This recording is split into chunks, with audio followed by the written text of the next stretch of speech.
नमस्कार. श्री गुरुचरित्र या अत्यंत महत्त्वाच्या ग्रंथाच्या 31व्या अध्यायाच्या या विशेष विश्लेषणात आपले स्वागत आहे. आज आपण थेट प्राचीन काळातील ऐतिहासिक सिद्धांत, स्त्रीधर्म आणि त्या काळात पाळले जाणारे काही अत्यंत सविस्तर नियम समजून घेणार आहोत. चला तर मग वेळ न घालवता या अध्यायाच्या अंतरंगात डोकावूया. आजच्या या निरूपणाची रूपरेषा अगदी स्पष्ट आहे. आपण मुख्यत्वे 5 गोष्टींवर लक्ष केंद्रित करणार आहोत. सावित्रीचा शोक, पतिव्रता धर्माची महाती, पतिव्रता स्त्रीचे नियम, सहगमन आणि विधवा धर्म, आणि शेवटी सावित्रीचा निश्चय. तर आपला पहिला टप्पा आहे सावित्रीचा शोक. या अध्यायाचं तत्वज्ञान मुळापासून समजून घेण्यासाठी आपल्याला आधी थोडं मागे जावं लागेल, जिथून ही कथा पुढे येते. मागील अध्यायाच्या शेवटी आपण पाहिलं होतं की माहूरगडावरील गोपीनाथ ब्राह्मणाचा मुलगा दत्त याचा गाणगापुरात अगदी अचानक मृत्यू होतो. विचार करा, त्याच्या या अकाली मृत्यूनंतर त्याची तरुण पत्नी सावित्री अत्यंत भीषण आणि हृदयद्रावक शोक करत आहे. तिचा तो आकांत ग्रंथात इतक्या प्रकर्षाने मांडलाय की वाचताना तो प्रसंग अगदी जसाच्या तसा आपल्या डोळ्यांसमोर उभा राहतो. आणि इथेच एक अत्यंत महत्त्वाचा प्रश्न निर्माण होतो. सावित्रीचे हे अपार दुःख पाहून ग्रंथाच्या कथेनुसार श्रीगुरूंनी नेमकं काय केलं? इथूनच या कथेत एक अत्यंत निर्णायक आणि दैवी हस्तक्षेप पाहायला मिळतो.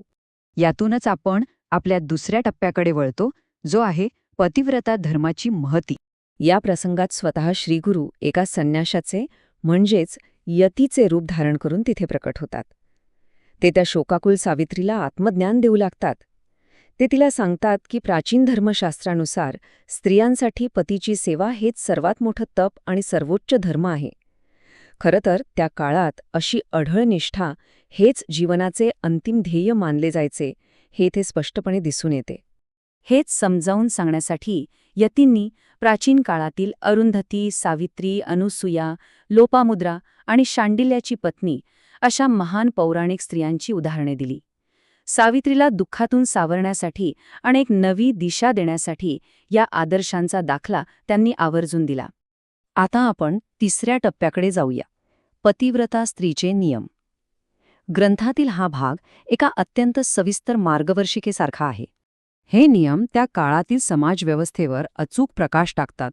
यात अगदी सूक्ष्म गोष्टी सांगितल्या आहेत, जसे की पतीला साक्षात ईश्वर म्हणजेच ब्रह्मा, विष्णू आणि महेश मानून त्याची सेवा करणे, पतीच्या आधी उठून घराची स्वच्छता करणे आणि पतीच्या भोजनोत्तर उरलेला भाग प्रसाद म्हणून ग्रहण करणे. इतकंच नाही तर पती जिवंत असताना त्याच्या इच्छेनुसार शृंगार कसा करावा आणि रजस्वला असताना पतीशी संवाद कसा टाळावा, असे अत्यंत काटेकोर नियम यात नमूद केले आहेत. यानंतर येतो आपला चौथा आणि ऐतिहासिकदृष्ट्या महत्त्वाचा टप्पा, सहगमन आणि विधवा धर्म. जर दुर्दैवाने पतीचा मृत्यू झाला तर स्त्रीने काय करावे? यावर यतींनी त्या प्राचीन संदर्भात 2 अतिशय खडतर मार्ग सुचवले आहेत. एक म्हणजे सहगमन आणि दुसरा म्हणजे कठोर विधवा धर्माचे पालन. आता सहगमन म्हणजे नेमकं काय ते आपण ग्रंथाच्या आधारे समजून घेऊया. जेव्हा एखादी विधवा पतीच्या देहासोबत चितेवर स्वतःला अग्नीच्या स्वाधीन करत असे, त्या ऐतिहासिक प्रथेला सहगमन किंवा सती जाणे असं म्हटलं गेलं आहे. ग्रंथात असं वर्णन केलंय की या कृतीतून ती स्त्री आपल्या पतीला यमपाशातून सोडून थेट स्वर्गलोकात घेऊन जाते.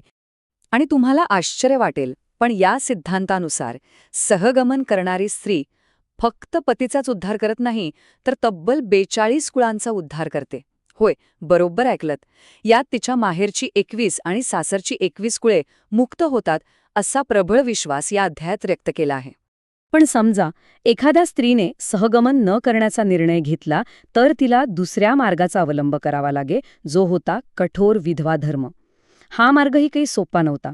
यात डोक्याचे मुंडण करणे, रोज स्नान करणे, दिवसातून केवळ एकदाच जेवणे, जमिनीवर झोपणे आणि दररोज भगवान विष्णूची अखंड पूजा करणे अशा अत्यंत कडक नियमांचा समावेश होता.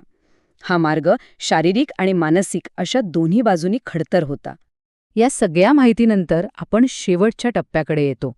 सावित्रीचा निश्चय आणि फलश्रुती. हे सर्व ऐकल्यानंतर सावित्री कोणता मार्ग निवडते ते आपण पाहूया. यतींचा हा संपूर्ण उपदेश ऐकून सावित्री अत्यंत प्रभावित होते आणि ती सहगमन करण्याचा ठाम निश्चय करते. ती यतींचे पाय धरते आणि आपल्या पापांचे क्षालन व्हावे अशी विनंती करते. त्यावर यती तिला आशीर्वाद देतात आणि म्हणतात, पती सोबत जाणे हेच तुझे कल्याण आहे. या संपूर्ण कथेचा हा एक अतिशय भावनिक आणि परमोच्च बिंदू आहे. या आशीर्वादानंतर सावित्री प्रत्यक्ष तयारीला लागते. ती स्नानादी विधी पूर्ण करते, यतींच्या सांगण्यानुसार पतीच्या कानांना रुद्राक्ष बांधते आणि मग स्वतः श्रीगुरूंच्या दर्शनासाठी संगमावर जाते. आणि इथूनच खरा उत्कंठावर्धक प्रसंग सुरू होतो. सावित्री आपल्या पतीच्या देहासोबत अग्निप्रवेशाची पूर्ण तयारी करते. पण मंडळी, ग्रंथकाराने इथेच एक अत्यंत रंजक क्लिफहँगर ठेवला आहे.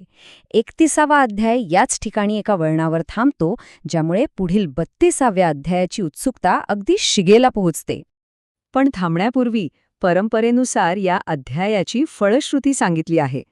जो कोणी हा अध्याय पूर्ण श्रद्धेने वाचेल किंवा ऐकेल, त्याच्या घरात नेहमी सुख शांती नांदेल आणि स्त्रियांना अखंड सौभाग्याची प्राप्ती होईल, असा विश्वास यात व्यक्त केला आहे. तर 33व्या अध्यायातील प्राचीन सिद्धांतांचे हे निरूपण इथे पूर्ण होते. पण आपल्या मनात एक मोठा प्रश्न तसाच राहतो. सावित्रीची ही शोकांतिका खरोखरच मृत्यूने संपणार आहे का?